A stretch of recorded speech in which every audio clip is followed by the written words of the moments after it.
É 1 hora.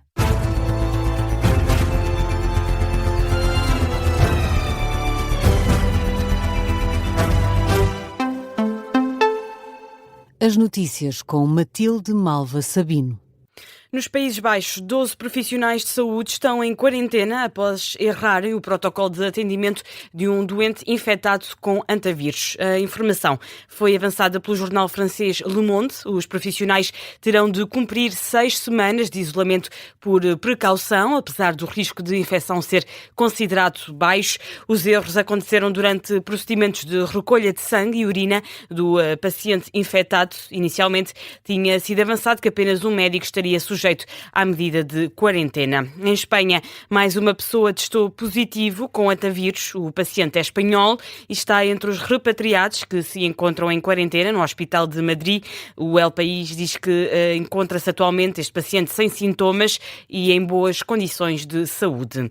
O diretor-geral da Organização Mundial de Saúde afirma que os passageiros sofreram esgotamentos nervosos no navio. Em entrevista à Sky News, Tedros Ghebreyesus defendeu que a decisão de não isolar os passageiros no navio foi a melhor opção. O líder da OMS afirma que essa medida teria sido cruel, visto que os passageiros já sofreram mentalmente da situação.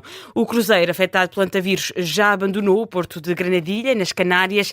Dirige-se agora de regresso aos Países Baixos, onde segue também o cidadão português. Chegado a Roterdão, o navio vai ser submetido a uma desinfecção. A Organização Mundial de Saúde e a ministra espanhola também desta pasta consideram que a operação de repatriamento terminou com sucesso.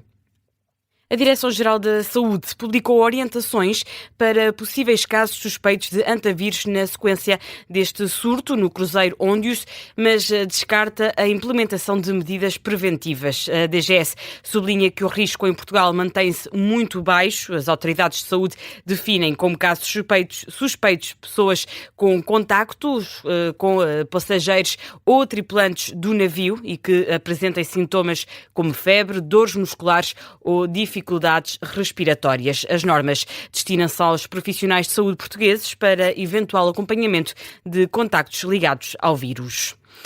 Donald Trump reúne esta noite a equipa de segurança nacional para discutir os próximos passos da guerra no Irão. Em cima da mesa, a hipótese de serem retomados os combates. A notícia é avançada pela Axios. 3 norte-americanos com conhecimento do processo avançam que vão estar presentes nessa reunião. O vice-presidente norte-americano, J.D. Vance, o secretário de Estado, Marco Rubio, e o secretário de Defesa, Pete Hegseth. O encontro decorre na sequência do desagrado de Trump com o rumo das negociações. A liderança norte-americana está a equacionar retomar o projeto Liberdade, uma operação norte-americana destinada a escoltar pelo Estreito de Hormuz, que foi, entretanto, suspensa. Outra possibilidade é retomar os bombardeamentos. O Irão já avisou que as Forças Armadas do país estão prontas para dar uma resposta à altura a qualquer agressão.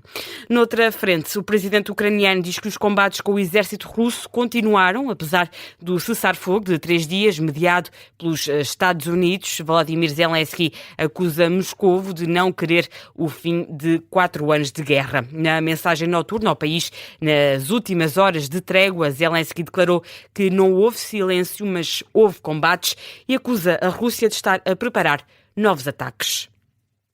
Por cá, o PSD considera inútil a proposta do Chega de constituir uma comissão parlamentar de inquérito à Operação Influencer. O caso envolve o ex-primeiro-ministro António Costa nos processos ligados ao lítio, ao hidrogénio e ao centro de dados de Sines. Entrevistado esta noite na CNN, Hugo Soares reitera que o partido vai votar contra a CPI e deixa vários recados aos socialistas. Eu não vejo vantagem nenhuma numa comissão parlamentar de inquérito. Compete às questões que são da Justiça, à Justiça fazer essa investigação. Eu tenho a certeza absoluta que Pedro Nuno Santos, Pedro Delgado Alves votarão a favor desta comissão parlamentar de inquérito. Não tenho dúvida nenhuma. Quando foi anunciada uma investigação ao atual primeiro-ministro que redundou em 0, eles foram daqueles que quiseram uma comissão parlamentar de inquérito.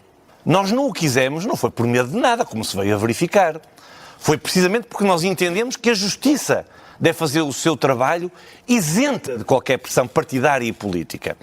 Sobre as alterações à lei laboral, que vai agora ser discutida no Parlamento, Hugo Soares garante desconhecer o conteúdo da proposta. Chuta para depois. Não consigo fazer futurologia porque eu não sei qual é a proposta que o Governo enviará para o Parlamento. Se me convidar daqui a 15 dias, ou 3 semanas, ou uma semana, quando o Governo mandar para o Parlamento, tenho todo o gosto de falar sobre isso. Hugo Soares afirma ainda que o líder socialista, José Luís Carneiro, e do Chega, André Ventura, são os negociadores mais incómodos para o Governo. Acusa os dois partidos da oposição de taticismo. A Frente Comum dos Sindicatos da Administração Pública quer um aumento intercalar dos salários dos funcionários públicos e apela à participação na greve geral marcada para 3 de junho. O coordenador da Frente Comum, afeta a CGTP, Sebastião Santana, pede aos trabalhadores que se juntem à luta contra o pacote laboral. A Frente Comum, sendo uma estrutura representativa, a mais representativa de trabalhadores da administração pública, o que vos queremos passar hoje é que não apenas nos solidarizamos com a greve geral promovida pela CGTP, pela Central Sindical CGTP Intersindical Nacional, como vamos apelar a todos os trabalhadores da administração pública e a todos os sindicatos da Frente Comum que subscrevam avisos prévios de greve no sentido de se juntarem a esta luta. Sebastião Santana acusa também o Executivo de inação face às necessidades dos trabalhadores. O coordenador da Frente Comum lembra que entregou um pedido de negociação de aumento intercalar de salários e que até ao momento não obteve resposta do Governo.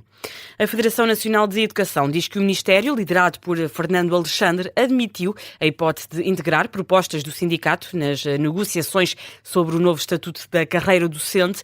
Os sindicatos dos professores estiveram reunidos com o Ministro da Educação para discutir o novo modelo de recrutamento e admissão de professores, de acordo com o novo Estatuto.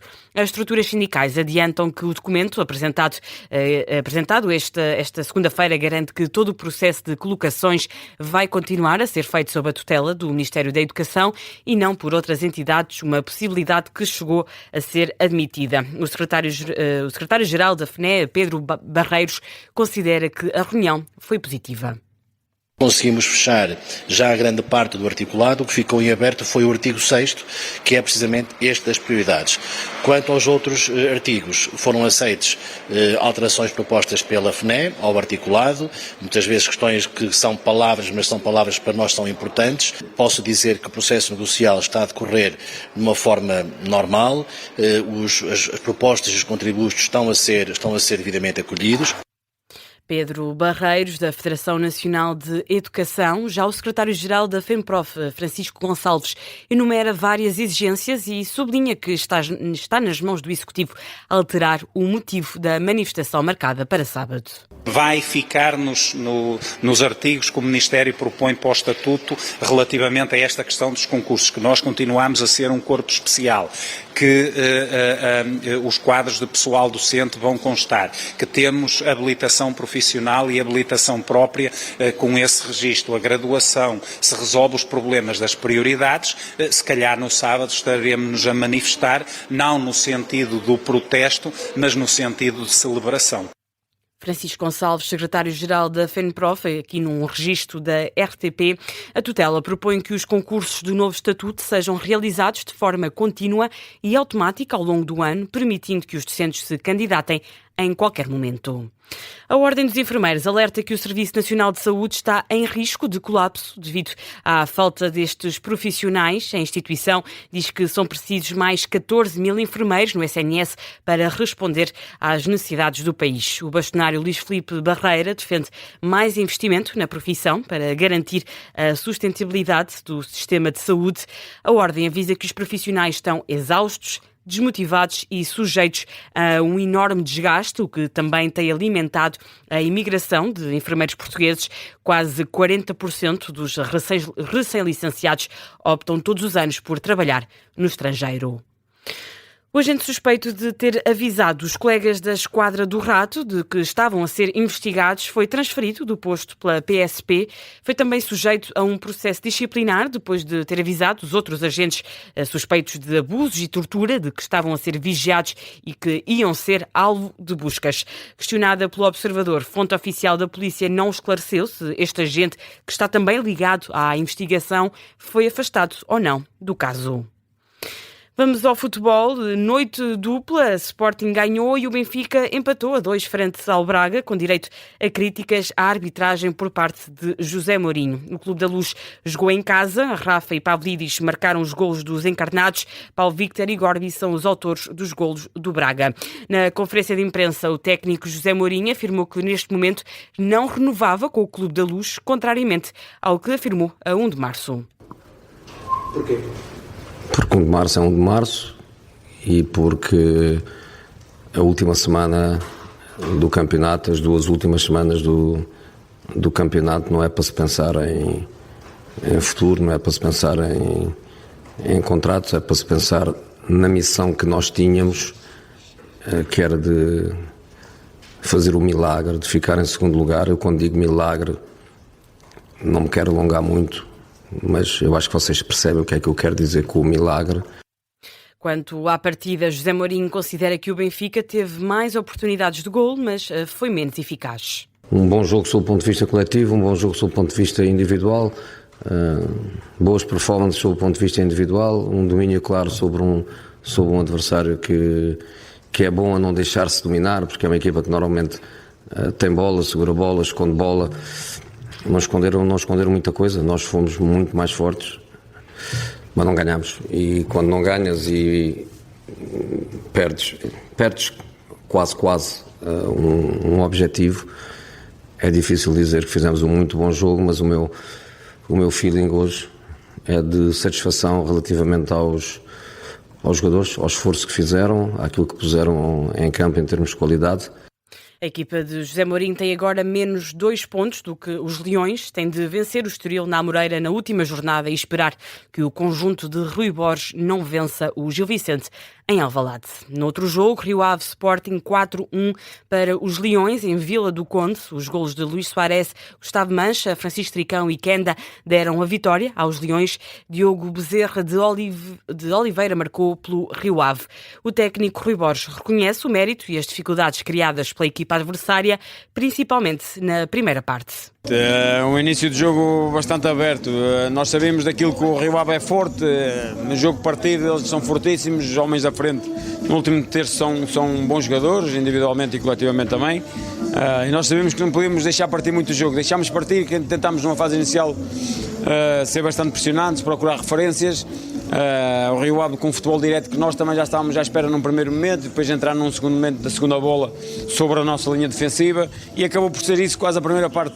Com esta vitória, o Sporting, que na última ronda recebe o Gil Vicente, beneficiou do empate do Benfica frente ao Sporting de Braga para se isolar no segundo lugar com 79 pontos, mais 2 do que o rival. Foi notícia de fecho deste jornal. A informação volta com o Jornal das 2. Até já.